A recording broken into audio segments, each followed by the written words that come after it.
Simon and I have come to Dartmoor Gliding Society to find out how they use the weather as their engine. I'm going to try my hand at a Met brief and then test my predictions of cloud bases, thermals and wind speeds from the front seat of one of these things. Here we go. I've actually been invited here by Ed, who watches our in-depth forecast, 10-day trend and deep dive on our YouTube channel.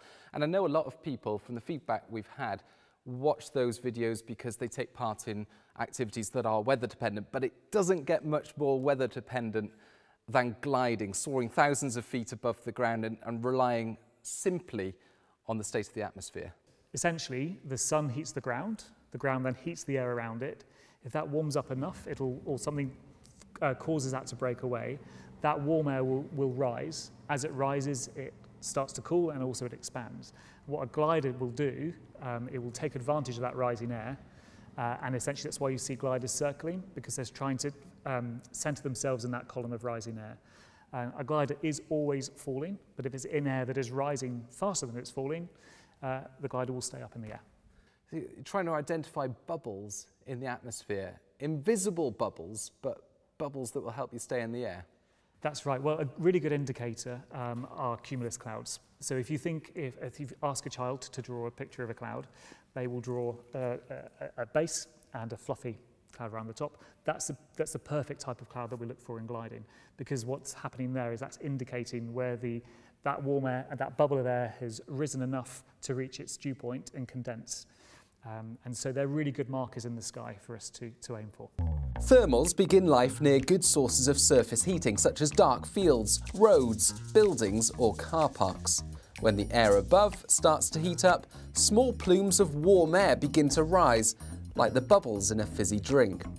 These small individual bubbles bump into each other as they rise and merge into larger plumes of rising air, a bit like the roots of a tree feeding into the larger tree trunk. 100 to 200 metres above the ground, these plumes of rising air become thermals. They can move with the wind and sometimes become fully detached from their ground source. Thermals will continue to rise as long as they are warmer than surrounding air. Some shut down within seconds, others can last for 20 minutes or so. Sometimes topography can help generate longer-lasting sources of rising air. If the wind is blowing perpendicular to a ridge of higher ground, especially if the ridge has a concave shape, it can be deflected upwards. This can result in rising air that persists in the same place on the windward side of the ridge until the wind direction changes. This is known as ridge lift. And there's another way that glider pilots can use the lay of the land to reach new heights. We're right on the edge of Dartmoor here. You've got lots of different types of landscape to play with, I guess. Are you looking at anything on the ground to help you with that? Yes, so we can take advantage of wave lift at this part of the world. We're right on the edge of Dartmoor, as you say, so in an easterly wind with the right strength, what that does is it causes standing waves to be formed higher up in the atmosphere. There's a project over in South America called the Pearland Project, and what they're aiming to do there is break the world record. I think they have the height record at the moment, but they're aiming to explore the upper reaches of the stratosphere and using wave as kind of stepping stones in the atmosphere to reach heights of up to 90,000 feet, which is pretty incredible without an engine. Whilst ridge lift takes advantage of air that is forced to rise over higher ground, wave lift uses the ripples in the atmosphere that can be created downwind of some topographic bumps. Stable air that is blown up and over a long hill or mountain barrier will naturally try to return to its original height, downwind of the peak. However, as it descends and squeezes against the ground, it will bounce back up again and form a wave crest in the atmosphere, some distance away from the ridge. An oscillation is established, with these wave motions in the atmosphere extending tens or hundreds of miles downstream. At lower levels, underneath the waves, severe turbulence can be a hazard for any aircraft. At higher levels, these stationary waves can extend upwards to a much greater height than the original topographic ridge, which is why glider pilots can use wave lift to soar to new heights. Now, I know that you invited us here because you follow our 10-day trend forecasts and our deep dives on our YouTube channel, and they hopefully help give you an idea of whether gliding will be possible in the next week or 2 weeks and so on. What do you look at on the day to give you a sense of whether flying will be possible and what it will be like? So we use a variety of sources. In terms of the Met Office Aviation Briefing Service, the 214 and the 215 forms, which give us detail about the conditions we can expect under 10,000 feet, visibility, turbulence, etc., cloud heights and tops. All of that information is really, really useful. We take advantage of the radiosondes and the balloons that go up, and we look at skew-T diagrams to give us an understanding of the profile of the atmosphere and where we might expect cloud base to be and how strong thermals might be. And we use a variety of different sources from the Met Office to do that. So seeing as you're here, Aidan, how do you feel about giving us a Met brief? Okay, the pressure is on. Let's go have a look. Okay, let's give it a go.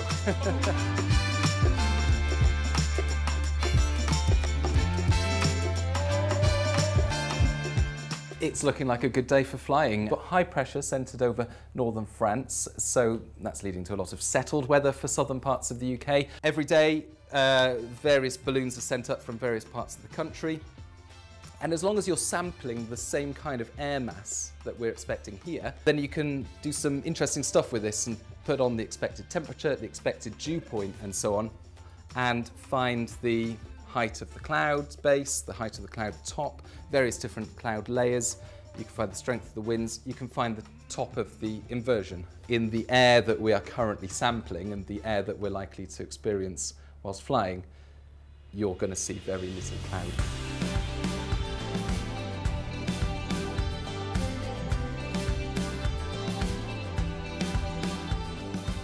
Okay, Aidan, we're about to go flying on your flight, so just experience what we talked about in the briefings with the Met briefings. This is a K-13 made by Schleichers, and is a German-built glider. It's been the stalwart training glider for the gliding movement since the late 1960s. So she is an old lady, but she does us proud.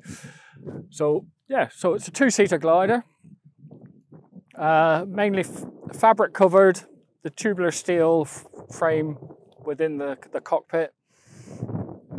Yeah. And the wings are of wood construction. There's a wooden main spar goes down the length of the wing. Wood former at the front to give you the shape of the wing, and there's fabric at the back, similar to your model aircraft. A 16-meter wingspan. We've got ailerons to control the rate of roll of the glider. On it, so you can operate those from inside. They operate that by the stick inside, moving the stick left and right within the cockpit. So fuselage tapering down to the tailplane. Got the elevator. This is what controls the speed of the glider and the pitch of the glider. Okay, and then a rudder. This actually controls the yaw of the glider. So move it out to the left with using the controls at your feet, the pedals down by your feet. Move it to the left, it'll yaw to the left. Move them to the right, it'll yaw to the right. So what does that mean, the yaw? Yaw. A glider's got 3 axes, so the yaw means just the nose will swing out to one side. But although it actually swings out to one side, the glider will actually still carry on flying in the straight line where it was originally pointed. So its track is that way, but the heading of the glider is out to one side while you've got the rudder on. Right, okay. The other thing it's actually used for is when we roll into a turn, it actually balances the turn and counteracts something we call adverse yaw. So by just putting aileron on, the actual nose will swing in the opposite direction. So we use the rudder to counteract. So obviously the glider's got no engine. Is that the main difference between a glider and a plane with an engine? Yeah, it's the only way we can actually get in the air is by attaching ourselves to the cables, being towed up by a 7-litre diesel engine down the other end, and as you will experience, it'll be quite a sensation. We'll get up to about 1,000 feet in 25-30 seconds. Wow. Yeah. So it's that quick. Then it'll start flying within about 5 to 10 seconds on the ground run, accelerate to about 60 miles an hour. As you accelerate, the wings start flying, so it naturally lifts the aircraft off. And then as long as we keep on accelerating, we can then rotate into the full climb and climb away up to the top of the launch.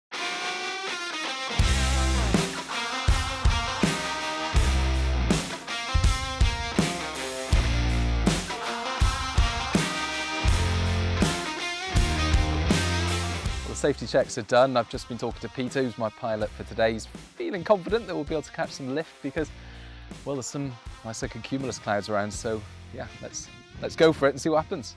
Okay, then let's go. Shut the canopy down, ready to go.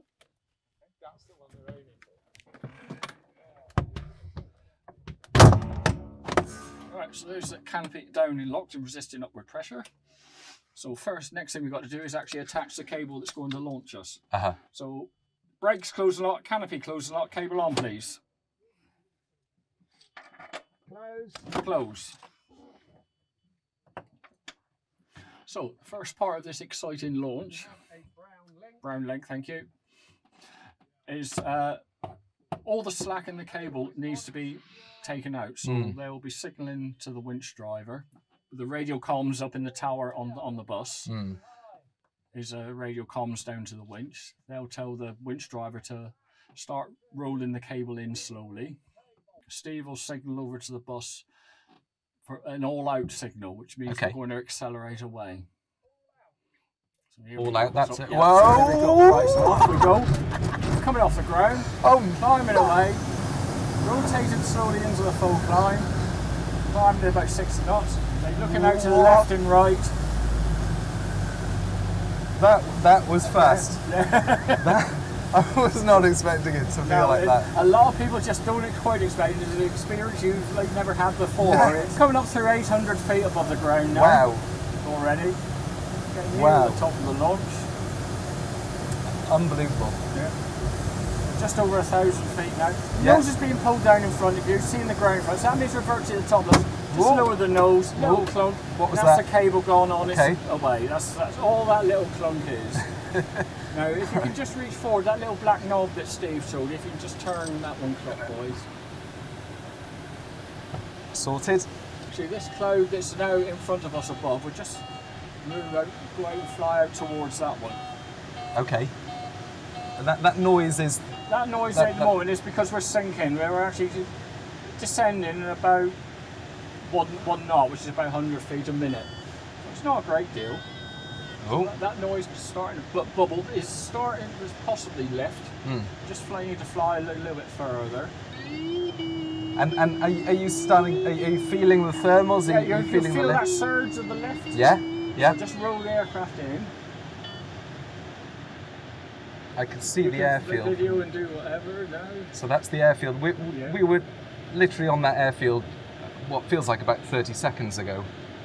And now, how high are we, Peter? We're just over 1,000 feet. And so there's some nice looking cumulus clouds in the sky that they've not disappeared into the inversion entirely, and so moving around and looking and hopefully feeling some lift or hearing the lift on the variometer.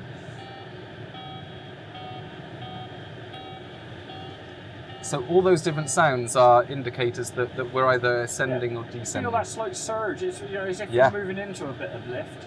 All the time I'm obviously monitoring where we are relative to the airfield. The whole thing feels incredibly surreal. Yeah. It feels like we're in a little bubble, entirely at the mercy of the weather and the atmosphere and what it decides to do. When you think about it, really, this glider with us two in it probably weighs about 1,000 pounds in weight. Blimey. Okay? So what we've got is the energy in the air with the hot air, and that is trying to lift us up and keep us in the air. We've got a nice view over there. That's down towards Kit Hill, the rounded one with the little thing off it. Round to the right, actually, is you can actually see Carradon Hill, the TV mast right on the horizon. And are you looking for things that you're familiar with on the ground, from the topography to...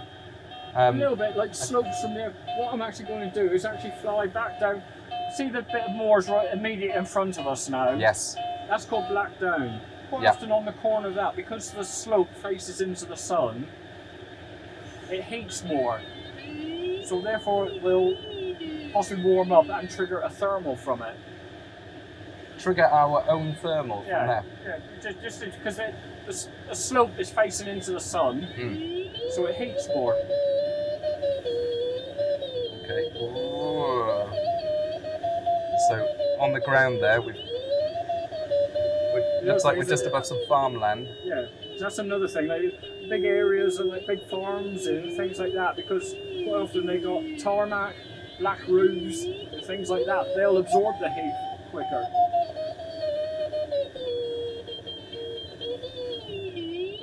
And so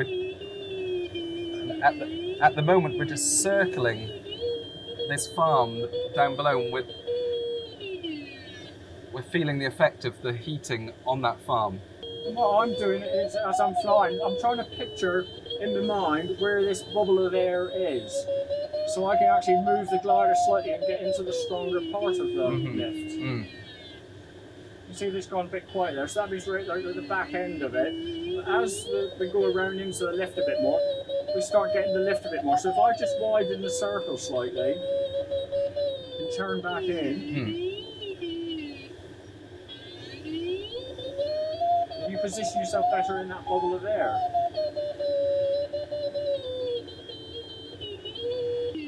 So is this what you were expecting on a day like today, this kind of height and thermal activity? Yeah, as we discussed in the briefings with the weather forecast, it seems to be behaving exactly as per. So, I mean, there's a lot of variation on the ground that you can pay attention to, like the areas of trees, the sparse moorland, the buildings. And that's a great expanse of Dartmoor over there. Over to your left now. I can see the sea. Yeah, that's Plymouth Sound down there with the river, like I said to you would be. Yeah, you're nearly up to 1,400 feet now, where we came off the launch at 1,000 feet. And what height do you expect to get to? Well, the maximum I could possibly, not necessarily we will get to it, but as per the forecast, there's a possibility of getting up to about 3,000 feet, wouldn't it? I mean, it's one thing seeing it on the screen and seeing the details from that balloon ascent earlier in the day from Lark Hill. Yeah. And it's another thing being in the atmosphere. It just seems so much bigger. Yeah. When that thermal that we looked at on the balloon ascent was quite small when you look at it on the screen. Seem to have either fallen out of that thermal, or maybe it's just decayed and disappeared as they do. So now there's a cumulus cloud straight above that we're aiming for, and hopefully we'll get a thermal from that. Yeah.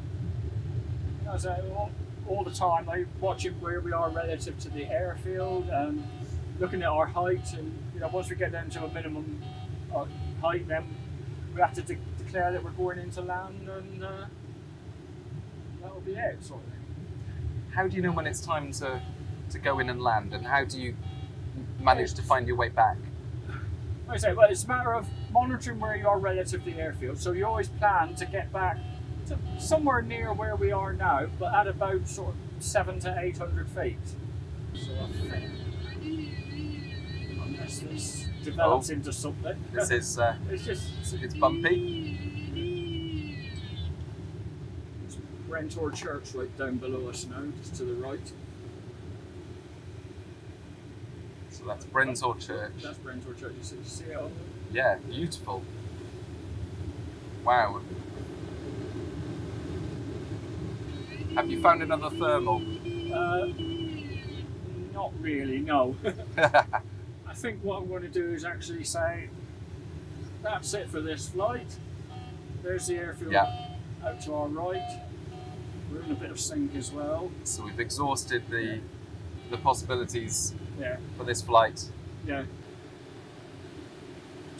it's getting a little bit noisier because I'm putting on the approach speed, which is 55 knots today.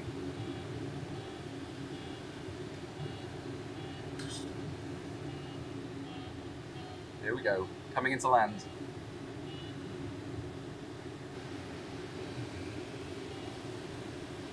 Right, that's where we're aiming for. Right, that blue lever by your left leg's going to start moving, Aidan. Now I don't want to take the kneecaps off.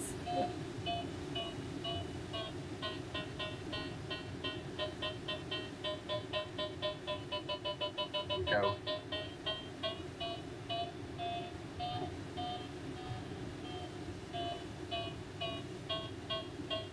I've actually picked my spot where I'm going to land and Okay, stop. just in the middle of the grass.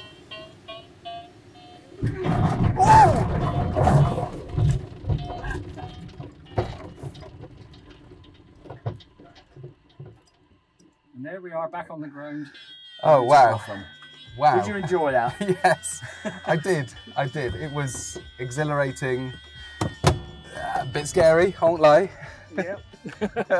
Something you've never experienced before. We saw beautiful landscapes, actually, a real mixture of farmland, hills, moorland, trees, and Peter was talking me through the kind of topography that we were going to use to help us find some of the thermals, and we were also seeing above us the various cumulus clouds. So from my perspective, it couldn't have been more perfect because we had some nice thermals that we could use, from the cumulus clouds and the topography helping us. It's the most stunning views, great visibility. And It worked. You can feel it, can't you? Yeah. You fly over a thermal. We were doing some circling at one point when Peter identified a good thermal, and we're going round and round in circles. To be honest, I started to feel a bit queasy at that point. I didn't tell you, Peter, but we went round and round in circles for a while, climbing progressively higher with that thermal, up to what, 1,500 feet? Nearly 1,500 feet, yeah. And you could feel that bubble of lift underneath you. Just remarkable to think you're in something this small. You're at the mercy of the weather conditions and the atmosphere, and that's what's providing you with the lift. No engine. Right, just to prove that you've actually flown with us at Dartmoor Gliding at Bren Tor, there's a certificate to keep it you put on your wall at home. And Peter, thank you so much. There you go. That is going to go it. pride of place on our certificates Okay, wall good. at home. Good. That is brilliant. I'm very proud, and Well done, and well done you for taking part in doing it. thank you. It's been an experience, that's for sure. Thank you for making it to the end of this video. As you can see, I almost didn't make it to the end myself. It is good to be back on terra firma. But actually, I really enjoyed my first experience in a glider. Thank you to Dartmoor Gliding Society for hosting me. The point of this video, I suppose, was to take an in-depth look at a particular weather phenomenon, in this case, thermals, and see how it affects people in real life. Now, we often cover various aspects of the weather in depth in our weekly deep dives, which you can find right here. But this was a deep dive in the elements. We love reading your comments, so let us know if you like this kind of video, and let us know if you've got any ideas for future topics we could cover in the studio or out in the elements. Also, if you want to support our work on YouTube, please don't forget to hit subscribe.